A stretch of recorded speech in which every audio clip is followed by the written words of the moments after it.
قرآن ہے میرا رہنما، قرآن شفا ہے، نور ہے قرآن، جلا دل کی میرا قرآن، رضا رب کی میرا قرآن، قرآن قرآن۔ الحمدللہ رب العالمین والصلاة والسلام علی سید المرسلین، اما بعد فاعوذ باللہ من الشیطان الرجیم، بسم اللہ الرحمن الرحیم۔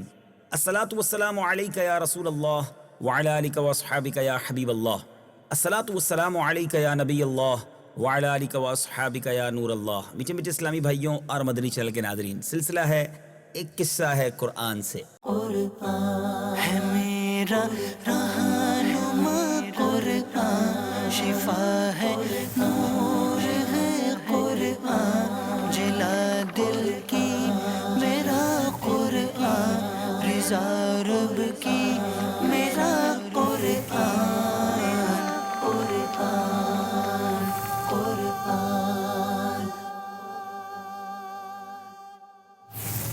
آج ایک بڑے ہی عجیب و غریب قصے کو آپ کو سنانا ہے، کیونکہ مہمان بھی نرالے، میزبان بھی بڑے عظیم۔ جی ہاں، میزبان نبی، مہمان فرشتے۔ وہ کون سے نبی تھے جن کے یہاں فرشتے مہمان بن کر آئے؟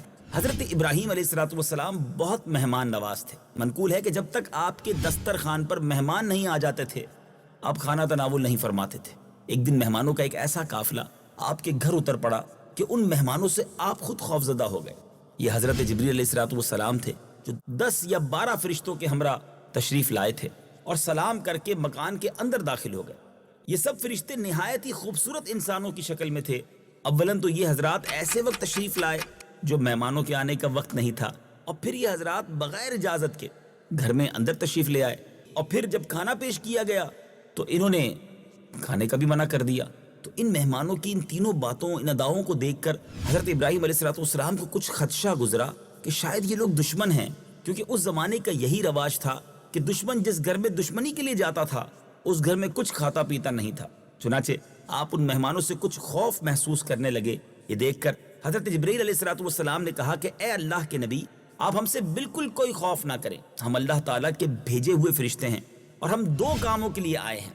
پہلا مقصد تو یہ ہے کہ ہم آپ کو یہ بشارت سنانے آئے ہیں کہ آپ کو اللہ تعالیٰ ایک علم والا فرزند عطا فرمائے گا، اور ہمارا دوسرا کام یہ ہے کہ ہم حضرت لوط علیہ السلام کی قوم پر عذاب لے کر آئے ہیں۔ فرزند کی بشارت سن کر حضرت ابراہیم علیہ السلام کی مقدس بیوی حضرت سارہ چونک پڑی، کیونکہ ان کی عمر 99 برس ہو چکی تھی اور وہ کبھی حاملہ نہیں ہوئی تھی۔ تعجب سے وہ چلاتی ہوئی آئیں اور ہاتھ سے ماتھا ٹھونک کر کہنے لگی کہ کیا مجھ بڑھیا بانجھ کے بھی فرزند ہوگا؟ تو حضرت جبریل علیہ السلام نے کہا، ہاں، آپ کے رب کا یہی فرمان ہے، اور وہ پروردگار بڑی حکمتوں والا، بہت علم والا ہے۔ چنانچہ حضرت اسحاق علیہ السلام کی پھر پیدائش ہوئی۔ سبحان اللہ، قرآن مجید نے اس واقعے کو ان لفظوں میں بیان فرمایا، آئیے سنتے ہیں۔ هل أتاك حديث ضيف إبراهيم المكرمين إذ دخلوا عليه فقالوا سلاما قال سلام قوم منكرون فراغ إلى أهله فجاء بعجل سمين فقربه إليهم قال ألا تأكلون فأوجس منهم خيفة قالوا لا تخف وبشروه بغلام عليم فأقبلت امرأته في صرة فصكت وجهها وقالت عجوز عقيم قالوا كذلك قال ربك إنه هو الحكيم العليم۔ اے حبیب، کیا تمہارے پاس ابراہیم کے معزز مہمانوں کی خبر آئی؟ جب وہ اس کے پاس آئے تو کہا سلام۔ ابراہیم نے فرمایا سلام، اجنبی لوگ ہیں۔ پھر ابراہیم اپنے گھر والوں کی طرف گئے تو ایک موٹا تازہ بچڑا لے آئے، پھر اسے ان کے پاس رکھ دیا تو فرمایا کیا تم کھاتے نہیں؟ تو اپنے دل میں اس نے خوف محسوس کیا۔ فرشتوں نے عرض کیا آپ نہ ڈریں، اور انہوں نے اسے ایک علم والے لڑکے کی خوشخبری سنائی۔ تو ابراہیم کی بیوی چلاتی ہوئی آئی، پھر اپنے چہرے پر ہاتھ مارا اور کہا کیا بوڑھی بانجھ عورت بچہ جنے گی؟ فرشتوں نے کہا تمہارے رب نے یوں ہی فرمایا ہے، بے شک وہی حکمت والا علم والا ہے۔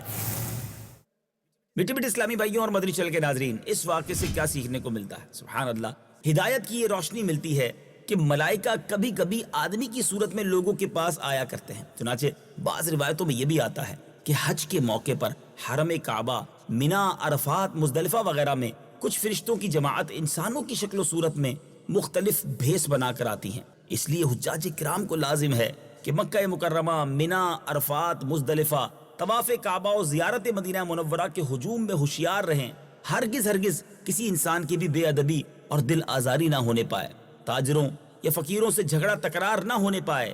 ہمیں کیا خبر کہ یہ آدمی ہے یا آدمی کی صورت میں کوئی فرشتہ ہے جو دھکا دے کر یا ڈانٹ کر ہمارے صبر کا، حلم کا امتحان تو نہیں لے رہا۔ یہ وہ نکتہ ہے جس سے عام طور پر لوگ ناواقف ہیں، اس لیے سفر حج میں قدم قدم پر لوگوں سے الجھتے اور جھگڑتے رہتے ہیں، اور بعض اوقات دنیا اور آخرت کا شدید نقصان اور خسارہ اٹھاتے ہیں۔ لہٰذا اس نقصان عظیم سے بچنے کی بہترین تدبیر یہی ہے کہ ہر شخص کے بارے میں یہی محسوس کرتے رہیں کہ شاید یہ کوئی فرشتہ ہو جو تاجر، سائل یا مزدور کے بھیس میں ہے، یا پھر اس سے سنبھل کر بات چیت کریں، حتی الامکان اس کو راضی رکھنے کی کوشش کریں۔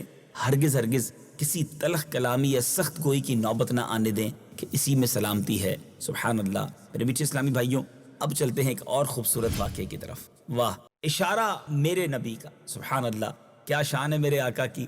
زمین پر کھڑے ہو کر چاند کو اشارہ کریں، 2 ٹکڑے فرما دیں۔ نبی پاک اشارہ فرماتے تو میرے آقا کے بچپن میں چاند اسی طرف جھک جاتا۔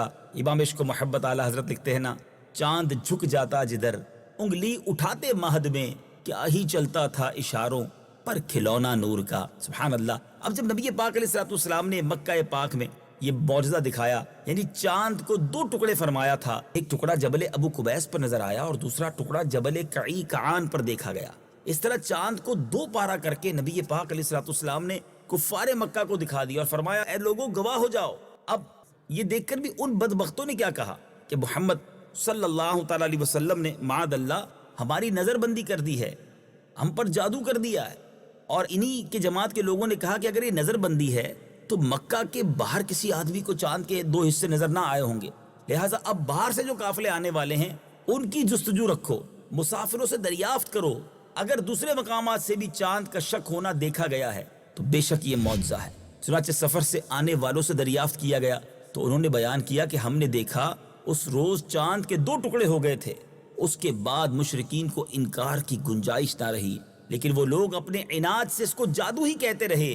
یہ معجزہ عظیمہ سیاہ ستہ کی احادیث کثیرہ میں مذکور ہے، اور یہ حدیث اس قدر درجہ شہرت کو پہنچ گئی ہے کہ اس کا انکار کرنا عقل و انصاف سے دشمنی اور بے دینی ہے۔ اللہ تبارک و تعالیٰ نے بھی اس معجزے کا بیان قرآن کی سورہ قمر میں ان الفاظ کے ساتھ بالاعلان فرمایا۔ اقتربت الساعة وانشق القمر وإن يروا آية يعرضوا ويقولوا سحر مستمر وكذبوا واتبعوا أهواءهم وكل أمر مستقر۔